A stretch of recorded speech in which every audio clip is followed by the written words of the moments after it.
HTML start करेंगे। और HTML के कोडिंग को करने के लिए हमारे कंप्यूटर्स के अंदर नोटपैड सॉफ्टवेयर इंस्टॉल होना कंपलसरी है। बाय डिफ़ॉल्ट जब विंडो इंस्टॉल करते हैं तो उसके साथ नोटपैड हमारे कंप्यूटर के अंदर इंस्टॉल रहता है। तो नोटपैड को सबसे पहले ओपन कर लेंगे और HTML का जो भी कोडिंग करेंगे वो नोटपैड में ही करेंगे हम लोग। नोटपैड में करने का मेन रीज़न ये है कि अगर कोई एरर आता है तो उसे हम आसानी से यहाँ सर्च कर लेंगे और सिंटैक्सिस को समझने में हमारा आसान होता है। अगर शुरू में ही हम लोग नोटपैड प्लस प्लस या कोई दूसरा सॉफ्टवेयर यूज़ करेंगे तो वहाँ पर क्या है, एरर्स होने का चांस कम रहता है, और जहाँ एरर होने का चांस कम रहेगा तो वहाँ समझने में थोड़ा समय लगता है। तो इसीलिए हम लोग क्या करते हैं, नोटपैड एकदम बेसिक से स्टार्ट करेंगे और स्टार्ट करके HTML के एक एक सिंटैक्सिस को सही तरीके से सीखेंगे। HTML का फुल फॉर्म होता है हाइपरटेक्स्ट मार्कअप लैंग्वेज। अब हाइपरटेक्स्ट मार्कअप लैंग्वेज में कोडिंग को करने के लिए हम लोगों को जो सिंटैक्सिस लिखना है वो क्या है, पहले हम लोग HTML लिखते हैं और जो भी ब्रैकेट हम यहाँ पे स्टार्ट करेंगे उसको क्लोज करना कंपलसरी होता है। तो जैसे हम लोगों ने ये HTML स्टार्ट किया, इस तरह से स्लैश साइन यूज़ कर लेते हैं तो ये होता है HTML क्लोजिंग टैग। यानी HTML स्टार्ट किया, उसके साथ उसको क्या कर दिया हम लोगों ने, क्लोज कर दिया। उसके बाद हम लोग लिखते हैं हेड। हेड हमारे HTML का वो पार्ट है जिसमें हम लोग हेडिंग डिफाइन करते हैं कि HTML का ये पेज किस पर्टिकुलर पर्पस के लिए क्रिएटेड है। ठीक है, इसके बाद हम लोग यूज़ करते हैं टाइटल। जैसे हम लोग किसी MS वर्ड, एक्सेल या पावर पॉइंट में किसी फाइल को सेव करते हैं तो उस फाइल का एक टाइटल होता है, एक नेम होता है। उसी तरह से HTML के पेजेस को ओपन करने के बाद उसके टाइटल में जो भी आपको डिस्प्ले करवाना है, ये पेज किस पर्टिकुलर सब्जेक्ट से बिलोंग करता है, इसके लिए आप टाइटल यहाँ पर डिफाइन कर सकते हो कि कौन सा टाइटल है इस पेज का। इसके बाद हम लोग बॉडी यूज़ करेंगे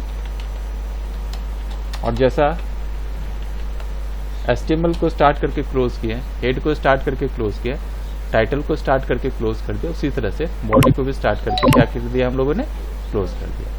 अब ये ध्यान में रखना है कि HTML का जो भी कोडिंग होगा ये बॉडी स्टार्ट और क्लोज टैग के बीच में होगा।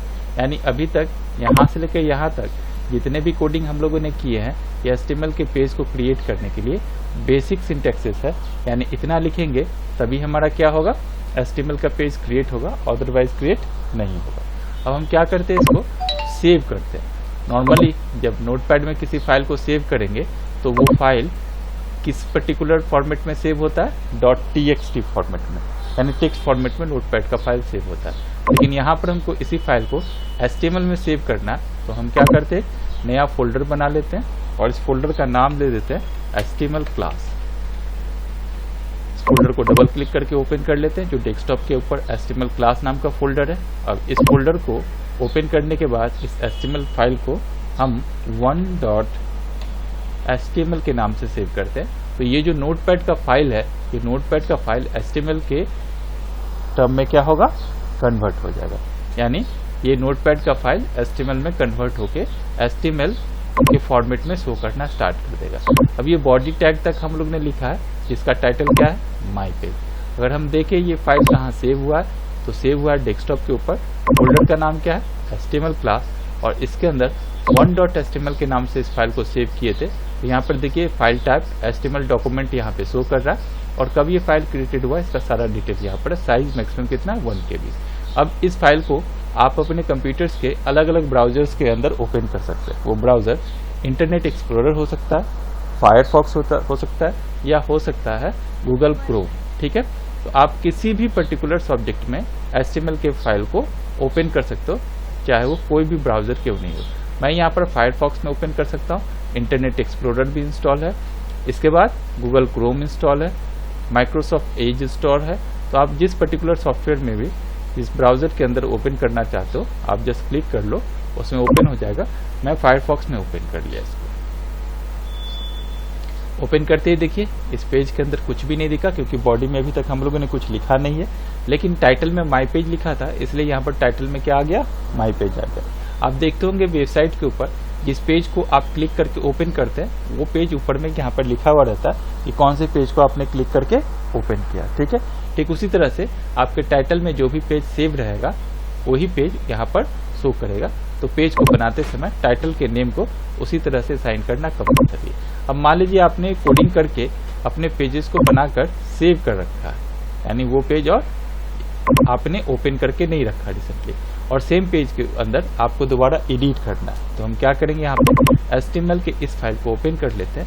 यहाँ पर 1.html नाम का फाइल है, इसको फिर से राइट क्लिक करके ओपन विथ नोटपैड में कर लेंगे, क्योंकि कोडिंग हम अभी नोटपैड के अंदर ही कर जाते हैं। तो वो कोडिंग फिर से क्या होगा, यहाँ पर ओपन हो जाएगा। अब यहाँ पर हम कुछ भी लिख रहे हैं,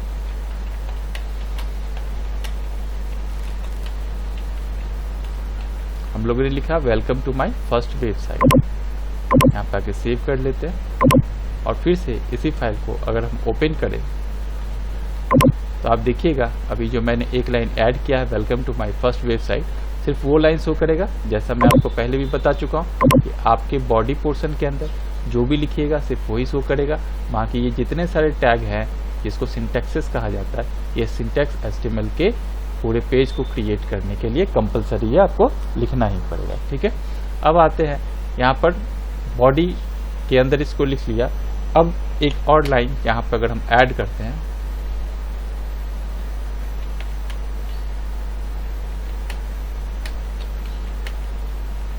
मैंने लिखा this is a test page, और मैं चाहता हूँ ये पेज नेक्स्ट लाइन में है, यानी welcome to my first website के बाद ये this is a test page जो मैंने लिखा है, ये पेज इसके ठीक नीचे आए।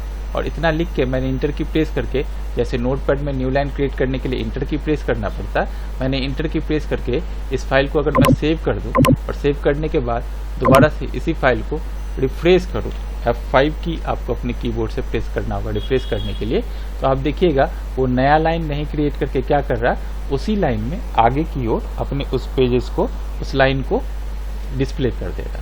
तो नया लाइन अगर आपको क्रिएट करना होता है तो हम लोग यहाँ पर ब्रेक रो सिंटैक्सेस के लिए /br टैग यूज करते हैं। br का मतलब था ब्रेक रो और स्लैश यूज करते हैं। आप br यहाँ स्टार्ट भी कर सकते थे, नहीं भी करिएगा डायरेक्ट लास्ट पे /br लिखेगा तो भी ये लाइन को ब्रेक कर देता है। और फिर से इसको रिफ्रेश कर देगा। ठीक है, तो इस तरह से क्या होगा, आपका नया लाइन क्रिएट करने में ये मदद करता है। इसके बाद अगर आपको बॉडी के बैकग्राउंड को चेंज करना है तो यहाँ पर बॉडी के साथ हम लोग BG कलर यूज कर सकते हैं। BG का मतलब होता है बैकग्राउंड कलर। अब बैकग्राउंड कलर आप जो भी देना चाहते हैं, जैसे सपोज कीजिए मैं यहाँ पर बैकग्राउंड का कलर पिंक दे देता हूँ, तो पिंक करके यहाँ पर फाइल में जाके जैसे सेव बटन के ऊपर क्लिक करेंगे, ये फाइल का बैकग्राउंड रिफ्रेश करिए, क्या हो गया, पिंक कलर का हो गया। ठीक है, तो आपको जो भी कलर का बैकग्राउंड देना, आप BG कलर करके वो कलर जस्ट यहाँ पर आप डिफाइन कर दीजिए, वो कलर ऑटोमेटिकली चेंज हो जाएगा। बैकग्राउंड का कलर फिर से मैं रिफ्रेश कर रहा हूँ, F5 की प्रेस करके बैकग्राउंड कलर क्या हो गया, ब्लू हो गया। तो नॉर्मली आपको जस्ट यहाँ पे कलर डिफाइन करना है।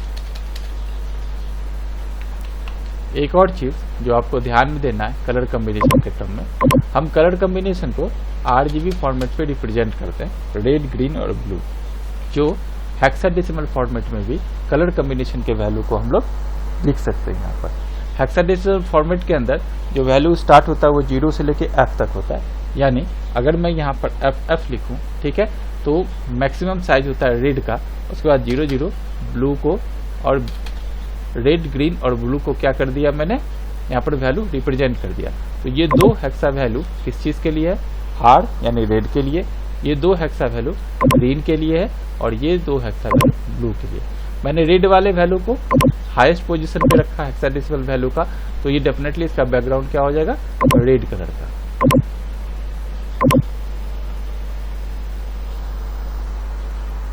ठीक है, इसी तरह से ये दो वैल्यू किसके लिए है, ग्रीन के लिए, और यहाँ पर मैं FF करूं और इस दोनों वैल्यू को 00 कर देता हूं, तो मैंने ब्लू वाले वैल्यू को हाईएस्ट पोजीशन पे रखा है, ग्रीन वाले वैल्यू को, तो क्या होगा, ये ग्रीन हो जाएगा। ठीक है, ठीक इसी तरह से ब्लू वाले वैल्यू को करता तो ये क्या होता, ब्लू कलर का बैकग्राउंड हो जाता।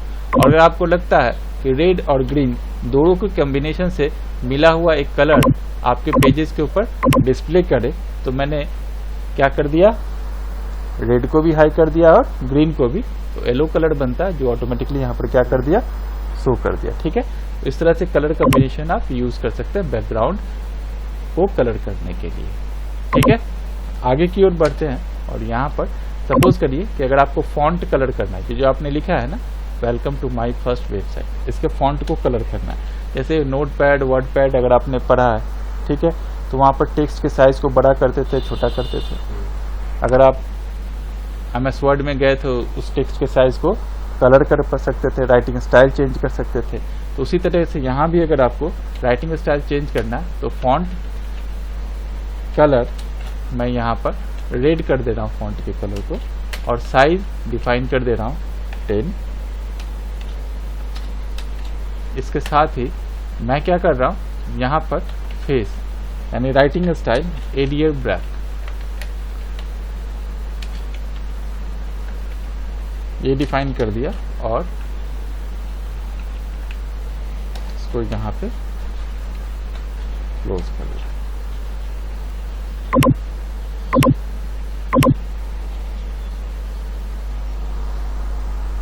ठीक है, फॉन्ट कलर क्या हो गया, कलर हो गया, साइज भी क्या हो गया, बड़ा हो गया। और ये सारा चीजें मैं किसके थ्रू कर रहा हूँ, नोटपैड के थ्रू, जो ऑलरेडी आप प्रीवियस क्लासेस के अंदर स्टडी कर चुके हैं कि how to handle Notepad WordPad, है ना। तो नोटपैड के अंदर ही मैं सारा चीज़ों को कर रहा हूँ, जस्ट कोडिंग कर रहा हूँ और यहाँ रिफ्रेश कर रहा हूँ, वो सारा चीज़ें आ रहा है।